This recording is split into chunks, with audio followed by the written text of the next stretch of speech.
Meus amigos, kombanwa, boa noite. Hoje, quinta-feira, 10 de setembro de 2020, nosso encontro de número 92. Pessoal, existem muitas coisas que influenciam diretamente as nossas vidas e que nós nem sempre nos damos conta. Por exemplo, estudos deixam bem claro que a manteiga faz bem à saúde. Mas houve um tempo lá atrás em que diziam que a manteiga matava o sujeito. Isso não vamos nem falar de margarina. Margarina é outra história terrível também. A gordura animal de porco, durante um bom tempo, foi dito que ela poderia destruir o nosso fígado, que faria mal, e muitas pessoas abandonaram, passaram a utilizar o óleo e reclamavam. Meu pai mesmo ele reclamava muito que ele não se sentia legal como antes, parece que não tinha energia necessária para trabalhar e tudo mais. E ele sentiu muito essa mudança e eu acompanhei isso. E hoje o que o pessoal insiste é para que você abandone o óleo, porque ele é fatal, ele é mortífero, e a gordura, de acordo com algumas pesquisas, com alguns estudos, ela faz bem. Descobriram a cura para o câncer. A gente já ouviu isso um monte de vezes, inclusive aqui no Brasil. E, de repente, a gente nunca mais ouviu falar sobre essa situação, sobre aquilo, sobre a cura. Isso aconteceu com relação ao ovo. O ovo foi um vilão, era uma coisa que fazia muito mal, e hoje não, ele é o alimento perfeito. Tem a pesquisa que vai falar o contrário. Idem para o chocolate. Imagina o arroz faz muito bem para a saúde, uma gramínea, né? Mas é carboidrato, então faz mal, mas não faz bem. E hoje, principalmente, está fazendo mal para o bolso.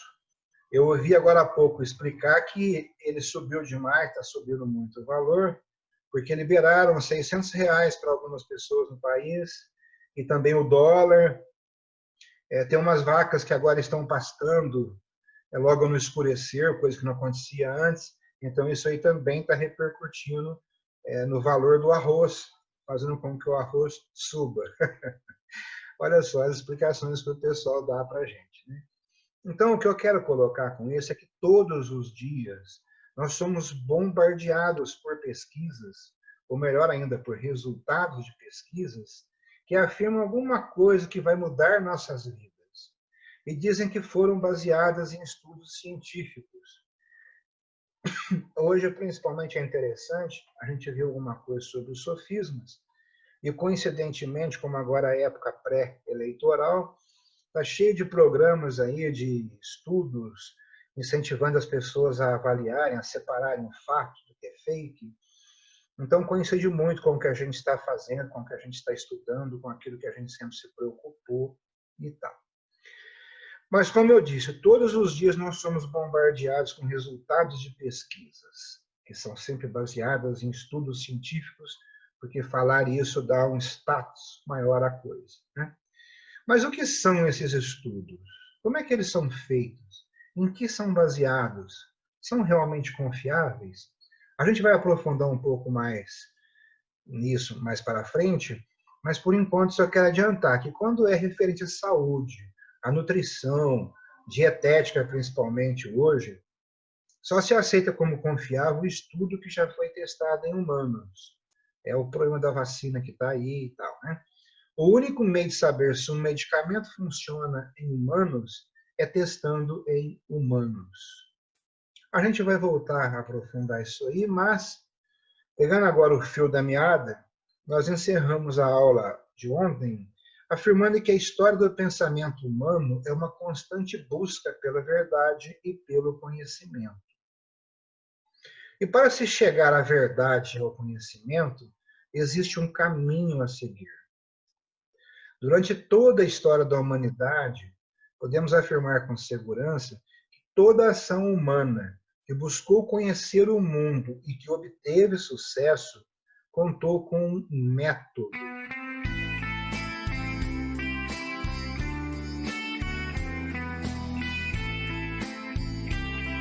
O que é método?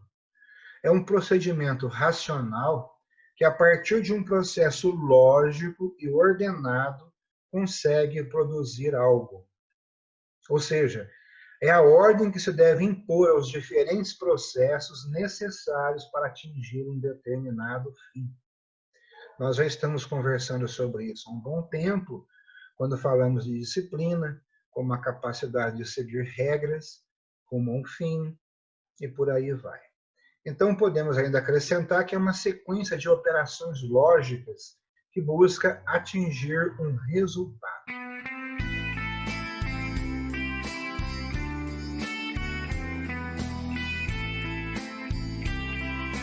Podemos também afirmar, de acordo com o que a gente tem visto, observado no nosso dia a dia, que o que legitima o resultado atingido é o método utilizado. Então, o método é evidentemente importante.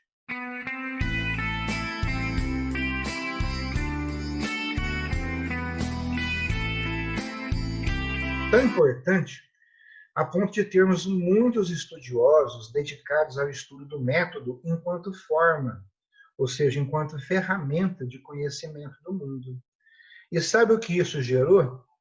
Gerou a criação de um método para o estudo do método. Olha que interessante.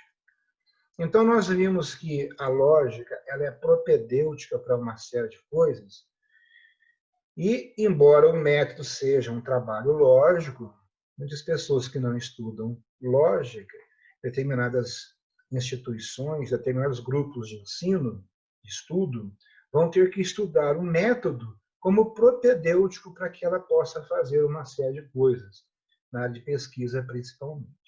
Então, olha que interessante, já existe um método para o estudo do método.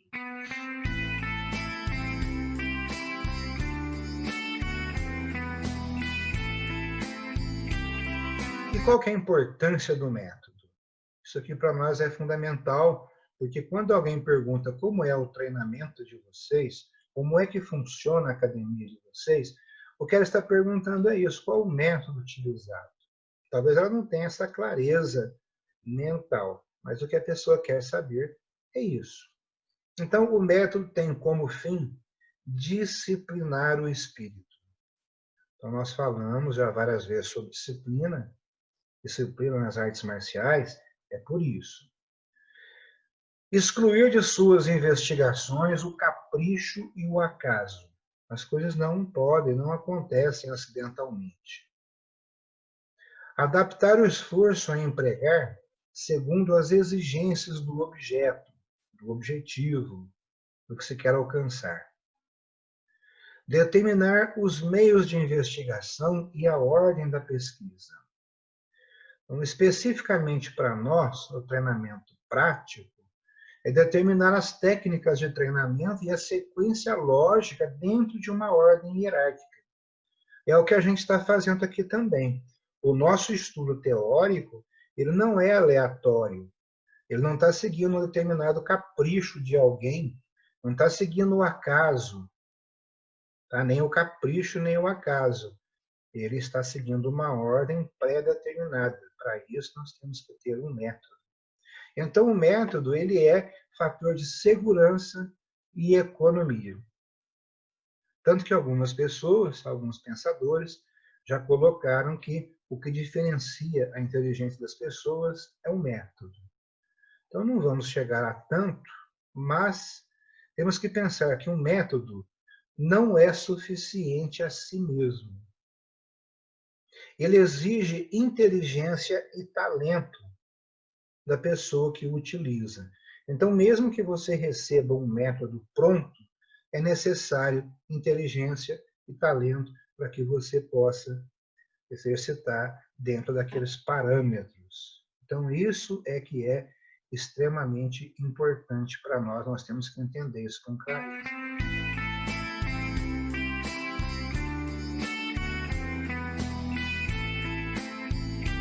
E podemos distinguir diferentes espécies de métodos. E os principais deles são os seguintes: é o método de invenção e o método de ensino.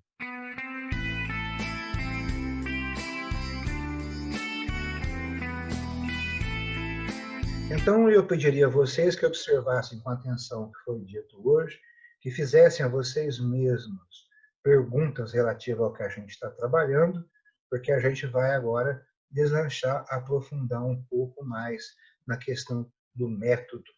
E isso é uma coisa que é aplicável ao estudo de vocês em qualquer disciplina a nível teórico, em qualquer situação a nível prático, é aquilo que a gente pretende levar para o nosso dia a dia. Temos um método para que a gente possa se virar no dia a dia, né, sem perder o pique, mantendo uma coerência lógica. É um assunto já aparentemente mais leve, mais light, que faz parte do nosso dia a dia, mas é interessante para vocês pensarem nas coisas que vocês fazem ou que vocês fizeram em algum local onde se exigia um método para se atingir um determinado fim. Então, a Isabela vai pensar nos estilos, nos métodos de dança que deve ter conhecido, naquilo que você utiliza. O Valfredo vai pensar nos métodos utilizados até num corte técnico, né? E todos aí têm alguma experiência, alguma situação em que é necessária. Alex, por exemplo, no caso de tiro, você tem uma série de regras, tem um método correto para evitar acidentes, um método para que a eficiência máxima seja atingida na perfeição do tiro, né? E por aí vai. Então, pensem, eu gostaria muito que vocês depois colocassem, pode ser no Zap, alguma experiência de vocês, para a gente poder ter uma ideia, compartilhar. Pessoal, muito feliz pela presença de vocês aqui novamente, pela atenção de vocês, pela dedicação, pelo carinho. Uma boa noite a todos, um bom final de semana. Oyasumi Nasai. Oyasumi Nasai. Vida longa e próspera, com muita saúde. Bom final de semana, pessoal. Obrigado, bom dia. Valeu, tchau.